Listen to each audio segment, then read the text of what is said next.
MAGA bankrupt as financial crisis hits and they want empathy. They shall get none at all. God damn it. Hey, man, don't forget to hype me up. Hype me up.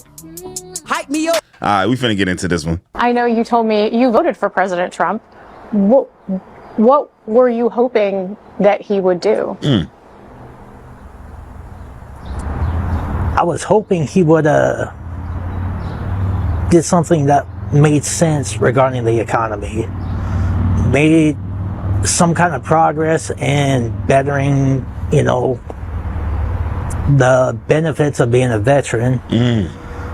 But I mean, you think a draft dodging president whose people basically paid doctors to give him a medical excuse to not go to, what was it, Vietnam? Yeah, you think he was gonna have empathy for a veteran? Come on, man, he don't give a shit about y'all. Just seemed like he actually cared about doing what was best for the country, but now it just feels like all about me, Donald Trump, not, you know, the guy out there working in the trenches trying to make ends meet, trying to pay a mortgage, trying to pay the bills. You know, it goes against everything I expected when, you know, I voted for him. So you're not satisfied with what you see? No. And it doesn't even have to do with anything about me getting fired. I mean... Oh, you lost your job too? Damn. Whew. Hey, man, you know what this interview remind me of, bruh? Life. When Eddie was reading the mail and the dog died and your wife left you for your cousin and the dog got worms. You get what I'm saying? And your mama died. Now everybody looking around sad and shit, and Eddie gonna say, anybody else need they mail read? Nigga like, nah, I'm good. It's all bad. his whole situation all bad, bro. If I had gotten fired as part of the, you know, government, cutting government spending, I would have been fine with that. I can accept that. Shut your stupid. But he's not delivering on anything he said he was going to do. Hold on. What he say? He not delivering what he said? Not delivering on. Dog, these the people that, bro, man. These are the people, bro. That's all I'm gonna say. These are the people. Anything he said he was going to do. So what's your real game plan? You know, it doesn't make sense to me. There are some things that he promised to do that he has put in place. I mean, there are executive orders that he's done, that he said that he was going to do. Name them. You don't feel like he's lived up to those promises? I mean, where are the results? Where are the results? Seriously. Where they at? Prices are still going up. Where they at? We're now in the middle of a tariff war with a bunch of countries that used to be our steadfast allies. I mean, how do you make an enemy of Canada? You know, they're right next to us, and they've been one of our premier allies, and they're basically our little brother, bro. You know, great value America, the off-brand United States, the knockoff. You know what I'm saying? America. That's what. Come on, man. Commerce partners for, I mean, seriously, like what, centuries now? And he did say that he was going to put tariffs in place. Did you just not think that they would be implemented in this particular way? I didn't think they were going to be put in play in a juvenile way. I mean, where was the attempt to actually talk to the heads of these other countries like, hey, you know, I feel you have unfair tariffs against our products. I'd like to talk about it first. And if we can't work out some kind of resolution, then I feel to protect our people, we need to implement this kind of tariff. There was no attempt at even talking to the other countries. You know what's interesting about this, bro?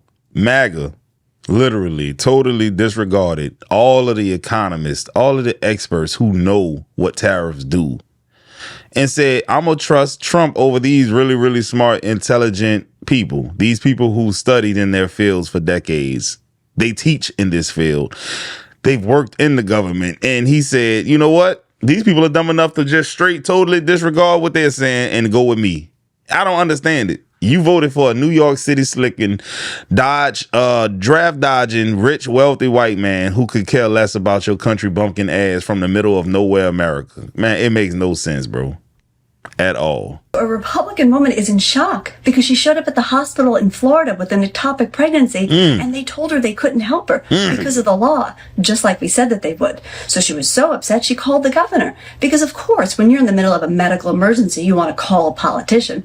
But he didn't pick up the phone. And how many women had their governor's number on speed dial? So after several hours of begging and pleading for them to help her, like we said they'd make you do, they finally let her end the ectopic pregnancy before her fallopian tubes burst and she lost all ability to reproduce. So her fallopian tube bust wide open. She can't have no more kids, all because she decided to vote against her best interest and trust a city slicker. Makes sense if you ask me. When you really don't think about it, bro, everything will work itself out, right? Don't think about it, and I promise you, you won't pull any of your hair out. You won't stress out. Just don't think about it. It makes total sense when you don't think about it.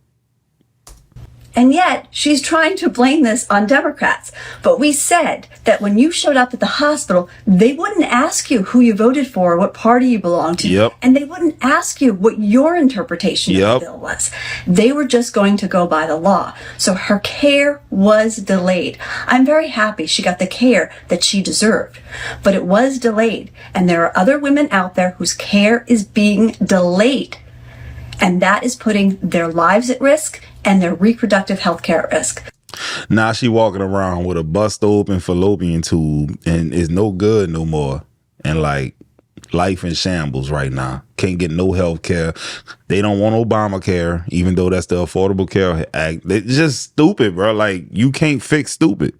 About the Trump supporters that are losing their jobs. Last night I was out in Chicago and these three guys started talking to me and they were all from Naperville. And they asked what I did for work and I said, oh, like I make educational content. And the guy was like, oh, are you one of those like liberals? Like, are you one of those like lefties? And he was so serious. Like he just continued to like mock me and make fun of my content. And I was like, okay, I'm gonna leave this conversation. And he goes, yeah, it's because of you guys that my mom just lost her job. And I was intrigued. I was like, why did your mom lose her job? What did she do for work? And he goes, oh, well, she was in the military. She's a veteran, but then she was working at this office for the last few years and they just let her go. I look him dead in the face. I'm like, do you think your mom was a DEI hire? Because veterans are a protected class. And now that they don't have to hire her anymore, then they let her go. He goes, that's not true. He doesn't believe me. He looks it up and just the color just like drains from his face. And you can't fix stupid. I've been telling y'all that for a long time, man. Stupid is one of them things they haven't come up with a cure as of yet. They working on it. They hard. They employing some of the smartest and brightest scientists of all time to fix this issue that we have. People who choose not to use the little brains that they do have, and people who just don't have them altogether. They're working hard on it right now, but we are probably at best decades away from that happening. the guy with him was a research assistant after just graduating from university, and his position was just terminated because of lack of federal funding from the federal government, which is thanks to fucking Trump. So newsflash, DEI doesn't just mean black people. So in fact, what's happening on a federal level is going to affect you too. You aren't special just because you're white. Everyone's getting them. Okay, bye. Yeah, man. You know, I always do this, but we're going to do it again.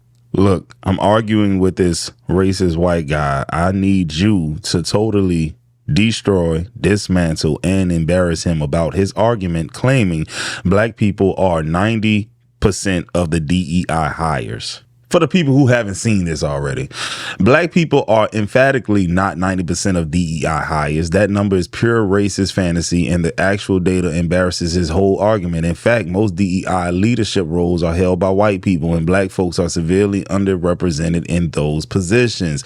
Research on chief diversity officers and DEI focused roles shows that about 76% chief diversity officer positions are held by white people, while only about 4% are held by black people. Black workers make up about 13% of the U.S. workforce, yet they account for far less than that in senior and DEI specific roles, meaning they are being left out of many of these opportunities, not dominating them. The thing is this, over the years, over the historical context of America, bro, White people have been using the system to get over a lot. Let's just be real, bro. They claim that we do it, but they are the masters of doing it. You know, they mess over things like the financial system, and then when they get caught, they get a slap on the wrist, and then they get a bailout with our tax dollars. We see it happen all the time. Anytime you see a bank getting bailed out, trust me, they was mismanaging the funds. They were being extra greedy, and the government came and saved them. And then guess who pays for it? Us, with our tax dollars. So please, please, please spare me with that bullshit. For Donald Trump in 2016, and it's probably still going to be one of the biggest regrets of my life. But you know, you can't change who you were or what you did in the past. All you could do is change what you do moving forward. And back then, I was very much rooted in my Catholicism and my Christian faith. Having been a teen mom, I did everything in my power to repent and to, you know, be a good Christian mom and make sure my kids were raised in the church. I helped with Bible school. The Sunday school. I helped with the teen programs. I ran youth retreats. I did it all. I was very, very focused on my faith. And, you know, the way of the church was, you know, that Republicans, right, the conservatives, they believe in, you know, they're pro-life, and you got to respect that, and you got to follow the way that Jesus lived, right? And so I went along and did what I thought I was supposed to do, and then I went into school to be a social worker, and this was right after the election, and boy, did I have my world blown up. I learned so much that I never knew. Because, you know, going back to that childhood teen pregnancy thing, right? I was like, well, if I didn't have an abortion, why, you know, would other people? I was a teen parent, blah, blah, blah. Yeah, maybe because both me and my husband stayed together, first of all, because we could. But beyond that, like, we also both had families that were insanely supportive of us, that helped us financially, that helped take care of our kid. I mean, they did everything. Like, without them, we would have never been able to do it. And in the end of the day, like, that's besides the point. But I'm just saying, at that point in my life, that's where that mentality was, right? And so after spending years deconstructing everything that I had thought I believed, because at the end of the day, if you truly love Jesus and you truly follow his teachings, then you're actually more socialist.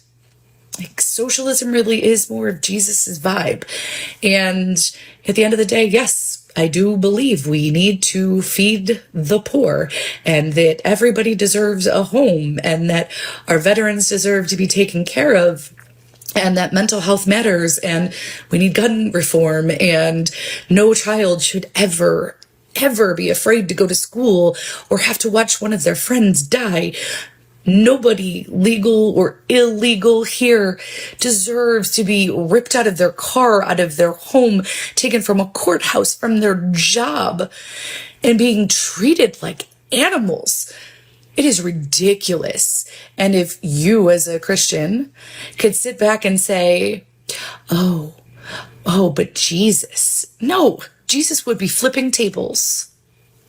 Yeah, bro, it's these evangelical white people of today who don't understand that, like, the point she brought up, if Jesus was anything, he would definitely be a socialist. And if you read any of them scriptures, then that's a fact, because he was turning things into bread, water, into wine. He was healing the blind, the sick. He was doing all of that. The elderly, he gave himself up on the cross for our sins. He put himself through agony and torture so that we could be saved and all of that kind of stuff. That's the behavior of someone who's a socialist. Let's just be real. If you believe in the Bible, he definitely would have been a socialist. But the thing is this, man, I love everything this lady said. I really appreciate everything this lady said. But man, it just would have hit so much harder if she was screaming and using profanity. I'm serious, man. I love a pissed off white woman when she's speaking on injustices, man. It just hit different, dog. It just hit different, man. Trump supporter in Oregon is finding out the hard way. Uh-oh. Gary Ripka is an Oregon crabber who voted for Donald Trump. He liked the president's focus of securing the border and figured those policies were the best. All the way up in Oregon, where the southern border really matters. He works one of the most dangerous jobs in the world, so he was glad to have a Coast Guard rescue helicopter stationed right in his town of Newport. And it was there for a reason. Newport, Virginia? After a fishing boat capsized in 1985, unaliving 3 people. They unfortunately didn't make it because help was too far away. Want to take a wild guess at what happened to that rescue helicopter that Gary depends on to survive? It's being moved 95 miles down the coast. Why is it being moved down the coast, you might ask? Rumor has it the airport space is being looked at for an ICE detention facility. For guys like Gary, that means a rescue that used to take minutes could now take an hour or more. That's the difference between life and turning into a human popsicle. Now Gary's stuck. He still supports a tighter border, but he's furious it's coming at the direct cost of his safety. The trade war he backed is also threatening to crash the price of crab, making his dangerous job even less rewarding. It makes you question yourself. Is this what I voted for? Ripka said. Gary, this is what you voted for. So enjoy it, pal. It just doesn't seem like these are the decisions about the people who live and work here. Gary voted for a president he thought would protect the country. Now he's finding out his own safety wasn't a part of that plan. This Trump supporter. Man, I got a question for y'all, bro, especially y'all who are in like managerial positions, dog. So my question is this, y'all. A black person with this record, could he even get a job as a manager at Dollar General with this record, bro? Convicted of 34 felony counts in a New York hush money case for falsifying business records to cover up payments to Stormy. What black person could get a job with that on his record? Convicted of felonies and holds that status while serving in office. That's some white privilege shit right there, dog. This man is the president of the United States with all of this on his track record, dog. And people voted for this and thought it was going to turn out right. He is also indicted in federal election subversion case for trying to overturn the 2020 election. These are all things that he did. And I'm telling you, man, they got dudes who filled out job applications and because they had a felony on their record caused by marijuana possession couldn't get a job. This man did all this and he is over the United States of America. Crazy, man. He lost $7 million in one day after publicly endorsing Trump for months and months and months. The tariffs hit him like a Mack truck. You can't make this up if you tried. So you all know that famous influencer, Dave Portnoy, also the owner of Barstool Sports, who does the reviews of like pizzas in New York City and was even on episodes of Bar Rescue. Yeah. But let me show y'all the clip before before Trump won the presidency, because you can't get it out. It's like, I'm voting Trump. If Kamala wins, I hope she's awesome. It's like if you root for a team that you think stinks and is bad, you should be pleasantly surprised if they're like, yes, that's my team. He said if they stink and they're bad. How stinky does losing $7 million in 24 hours feel? See, bro, I feel like that's like a porta potty after, you know what I'm saying, a fried chicken festival in New Orleans stink. I think that's Bourbon Street after Mardi Gras stink. That's probably cesspool stink, sewer line stink. That's stink, bro. $7 million? That's crazy. No, but here's the crash out. I forgot to show you the crash out. Trump has put his tariffs all over the place. Get some wacky formula and do tariffs.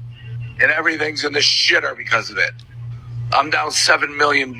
It's just so good. Hey, bro, this is proof that you don't have to be that smart to make a lot of money, dog. I'm telling y'all, man, most of the people that I've come across, and I've met a lot of people that are well off, with the exception of a few, most of them are just regular people who just figured out a lane and just worked at that so hard. I know a guy who is literally not the smartest person in the world, but he understands buy low and sell high. I mean, it's a simple concept and he mastered it, but this dude is not that bright.